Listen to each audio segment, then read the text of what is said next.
Hashem. On a vu trois grandes parties. La première, c'était les préparatifs relatifs à la Hamida. Deuxième partie, c'était la tenue vestimentaire qu'il faut avoir pendant la Hamida. Et la troisième partie, c'était la prière en voyage. Comment ça marche? Alors, revenons rapidement sur la première partie. On a vu le Shulchan Aruch. Le Shulchan Aruch disait que celui qui a besoin de faire ses besoins, justement, et qui ne peut pas se retenir le temps de marcher une parsa, on a dit que c'était 72 minutes, alors il ne doit pas du tout prier, tant qu'il ne s'est pas soulagé. Donc, c'est la vérification qu'il faudra faire avant chaque prière, dans quelle situation je me trouve. Et si maintenant il a prié, sachant qu'il avait besoin de la toilette et qu'il ne se serait jamais retenu 72 minutes, il doit recommencer sa Hamida.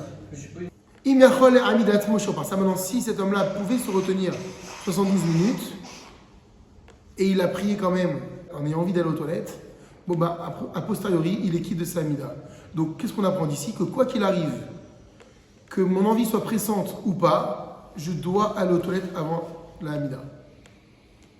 Je ne dois pas me positionner sur le fait est-ce que je peux me retenir ou pas me retenir. Maintenant, si tu as fait ta Hamida alors que tu ne pouvais pas te retenir, tu dois recommencer ta Hamida d'après Shulchan Aruch. Si maintenant tu as fait ta Hamida mais que ce n'était pas si pressé que ça, donc on a dit si pressé ça veut dire je pouvais attendre 72 minutes, là tu ne recommenceras pas ta Hamida. Donc c'est ce qui dit bien le Shulchan Aruch. Les Khatrila, lo yitpalel ad shitpane, a priori, on ne priera pas la Hamida tant qu'on ne se sera pas soulagé avant, quelle que soit l'envie. Le Ishe Israël avait dit la chose suivante. Im yachol hamidat mosho par ça, s'il peut se retenir 72 minutes. Véroé, mais le problème c'est que si il va se soulager, va passer le temps de la tfila, donc il peut se retenir. Mais s'il va aux toilettes, le temps imparti à la prière va passer, et donc il ne pourra plus faire la mida. Alors il y a un mode d'Itpalel, dans ce cas-là, il pourra faire la mida avec son envie, parce qu'elle n'est pas pressante. Et parce qu'il risque, en allant aux toilettes, de rater la tfila complètement. Donc c'est uniquement dans ce cas-là qu'il pourra prier avec une envie, mais pas, encore une fois, parce qu'elle n'est pas pressante. Imetri l'Itpalel Be'eter, quelqu'un qui a commencé à prier Be'eter, c'est-à-dire de façon permise, il n'avait pas envie d'aller aux toilettes. Ou Be'emtsa Tefila, et voilà qu'au milieu de la prière, de la mida, Nitzrach Ninkevav, il a besoin d'aller aux toilettes. Afilou et Doyachol a Amidat Moshur par ça. Même si il ne peut pas se retenir 72 minutes, Yisayem Atfila, dans ce cas-là, il pourra finir cette tfila. Parce qu'il a commencé la mida de façon permise. On a encore vu un autre Shulchan Aruch, toujours dans cette première partie. Tsarich Litol Yadayim, Lifna Tefila. Il faut faire Netilas Yadayim, les ablutions des mains avant la tfila, sans bracha, parce qu'on imagine qu'on a fait Netilas Yadayim évidemment à la maison. Afilou lo yodea lahem shum lichloch, même s'il ne sait pas si elles sont sales ou pas. Donc on part du principe de quelqu'un qui a quitté son domicile. Il n'a pas veillé à la propreté de ses mains, donc il n'a pas fait particulièrement attention à des choses qu'il aurait pu toucher, qui nécessiteraient d'être lavées. Donc d'office, avant de commencer cette tfila, on doit se laver les mains, faire Netilas Yadayim. Sans bracha encore une fois. Le Shulchan Aruch avait également dit qu'il faut venir à la synagogue, en réalité se préparer à la mida 1 heure avant, pour pouvoir se concentrer comme il faut pendant la mida. Donc c'est ça la prédisposition, ces fameuses achanot dont on parlait aussi. Tov liten tzedaka kodem hatfila, et on a dit qu'il est bon de donner la tzedaka avant la mida.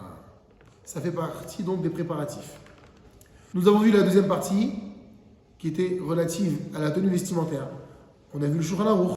Le Shulchan Aruch nous dit donc qu'on ne fait la Hamida ni avec une bourse pleine d'argent accrochée à sa ceinture, donc c'était à l'époque, ni avec la tête découverte, ni avec les pieds découverts. Si bien sûr on a dit que tout était relatif à l'habitude locale. C'est-à-dire l'habitude locale, si maintenant les gens devant des personnes notables peuvent se tenir en chaussettes, bon, ça voudrait dire qu'on aurait le droit d'être en chaussettes pendant la Hamida. Donc tout va dépendre de la tenue vestimentaire que l'on a vis-à-vis du respect que l'on doit aux personnes importantes. Comment je me tiendrai devant le président de la République? On a vu également le Mishnah Berurah, Akol Talou les Fimilaga Bekomot. Donc il précisait encore une fois que tout dépend des habitudes locales. Shulchan Aruch aussi, encore une fois, Tsarich Lezor Ezor Beshat Atfila, qu'il est nécessaire de se ceindre d'une ceinture au moment de la Mida, Mishum Mikon, au titre du verset qu'on avait mentionné au début, en introduction, dans le prophète Amos, Ikon Likrat Elocha Israël, prépare-toi, Israël, à la rencontre avec ton Dieu. Donc la rencontre avec ton Dieu, c'est l'Amida. Donc ça fait partie des préparatifs que, d'après Shulchan Arour, de se ceindre d'une ceinture pendant l'Amida. Puisque Tshuvot disait En akavanash tsarir shetieh chagua bimichnassav d'eretzem levishat bimichnassim mafsik ben libo le'ava. Qu'en réalité, aujourd'hui, on peut s'appuyer sur le fait qu'on a des pantalons près du corps qui font séparation entre le cœur et la nudité. Et donc, aujourd'hui, ce n'est pas nécessaire de mettre forcément une ceinture puisque nos vêtements sont faits de telle manière, en Occident en tout cas, à ce que le cœur et la nudité soient séparés. On a vu que finalement le sous-vêtement fait office de séparation entre le cœur et la nudité et donc il n'y a plus de nécessité forcément à mettre une ceinture aujourd'hui. On avait mentionné Yaakov Joseph qui disait que nous, les maîtres sfaradim, n'ont jamais mis de ceinture. On avait donné l'exemple du père qui est séfarade, qui est gêné que son fils mette une ceinture, j'allais dire à la mode chassidique. Et ben le fils enlèvera sa ceinture vis-à-vis du kavod de son père. Parce que nous, les sfaradim, on n'a pas pris cette habitude de mettre la ceinture. Et enfin, on avait parlé de cette troisième partie, Tefilat Baderer. On avait vu cette troisième partie qui parlait de la Amida lorsqu'on est en voyage. On avait d'abord étudié la Gemara dans Masechet Brachot. Le cas était le suivant, si un homme est en train de chevaucher son âne et qu'il est arrivé le moment de la Amida, c'est-à-dire le lever du soleil, donc on comprend qu'il est parti en voyage alors qu'il faisait encore nuit, il reste assis à sa place et il fait sa Amida. Donc il reste sur son âne et il fait sa Amida. Pourquoi? C'était l'avis de Rabbi Udanassi. Les filles chez Imitrakev, parce que si il s'arrête,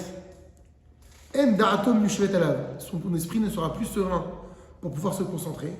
Et donc du coup, sa Amida ne sera plus faite avec ferveur. Et c'est ainsi que le Shulchan Arour avait tranché qu'on reste dans son voyage et assis, on fait sa Amida. Donc ça, c'était bien dans un cas où on était déjà en voyage.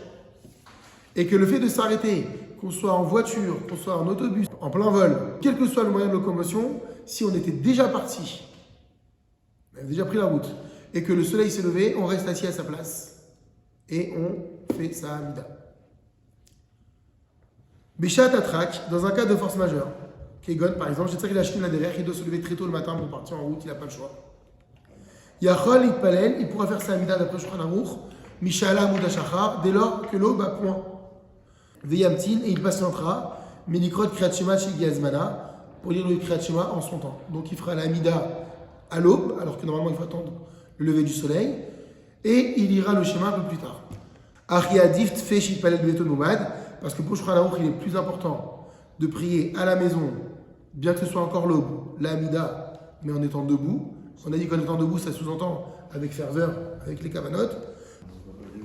Plutôt que de prier en temps voulu, c'est-à-dire on va faire le Kriyat Shema, suivi immédiatement de la Amida, mais sans concentration. Et c'est comme ça qu'a se tranché le Shulchan Arour. Le cas de tout à l'heure, c'était, on était déjà parti en voyage, et le Shulchan Arour a dit, si tu peux t'arrêter, c'est très bien. Si ça ne te dérangera pas dans ta tefila, mais dès lors que cet arrêt peut susciter chez toi un dérangement, un souci, alors vaut mieux continuer, qu'on soit en voiture, qu'on soit en carrosse, qu'on soit en train, qu'on soit en avion, on reste à sa place et on prie à sa place. De préférence, si on peut, avait dit Shulchan Arour, on se lève juste pour la première bracha. Et enfin, on a vu le Ishe Israël qui disait Im lo se'abarechev, si cet homme-là est en voyage, en voiture, ve'eno yachol la'atzor, il ne peut pas s'arrêter. On avait donné des exemples. Racha ilitpel barechev, il peut prier assis dans sa voiture. Encore une fois, prier, ça veut dire faire sa Amida. Ve'ishtadel la'amod lefachot, il s'efforcera autant que faire se peut à se lever au moins dans les endroits qui nécessitent de se courber. C'est le Baruch Ata Hashem, les deux premiers donc de la première bracha, et dans Modi Malach Nolach. Mais on a dit, si maintenant il est impossible de se lever dans la voiture, parce que, admettons, on pouvait parler d'un camion, d'une fourgonnette, d'une personne de petite taille, c'était faisable, bon, on le fait.